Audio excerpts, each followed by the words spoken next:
the fifth component of your book, which you titled An Appetite for Possible Things.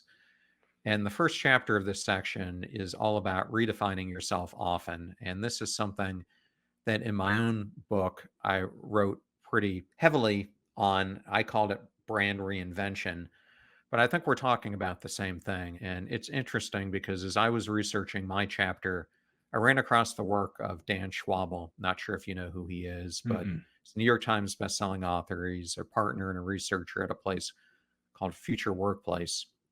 And similar to you and I, he's interviewed a lot of people. In his case, 1,200 what he calls remarkable people. And what he found was observing all of them, there was a prevailing characteristic shared amongst them all, and that's the consistent pursuit of reinvention. And I was hoping, in your own words, you could describe why this is so important. Oh, of course, yeah.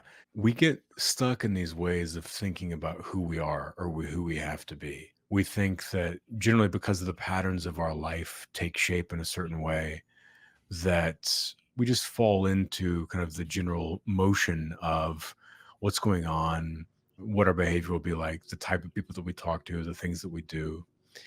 And all of those things are how we identify ourselves of who we are. But the issue is that we generally have this sense of who we are and who we are allowed to be that develops because of the comfort and the familiarity that's created with how we think of ourselves and how other people think about us.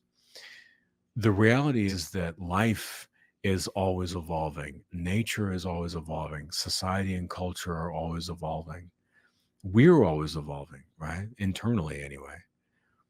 And if we stay stuck in this fixed image of who we have to be, this representative that is playing the role of me for the world, as opposed to what you really are feeling inside or what's driving you, then you're going to lose your enthusiasm for life. You're going to lose that power, that energy that comes whenever you do things that make you feel alive, whenever you do the things that you're passionate about, that you're excited about. So revisiting who you are and what you're doing and taking stock and just doing some, even if you like, a bit of self clarification of what am I actually interested in right now, as opposed to what I was interested in. How can I do more of that? What are the things that give me that energy that make me get that boost and feel like I'm levitating? I get filled with kind of this zest of life. I want to do more of that. Maybe I want to present myself differently, like in social situations. I don't have to be the way that I was. I can redefine and be this person because this is how I feel now.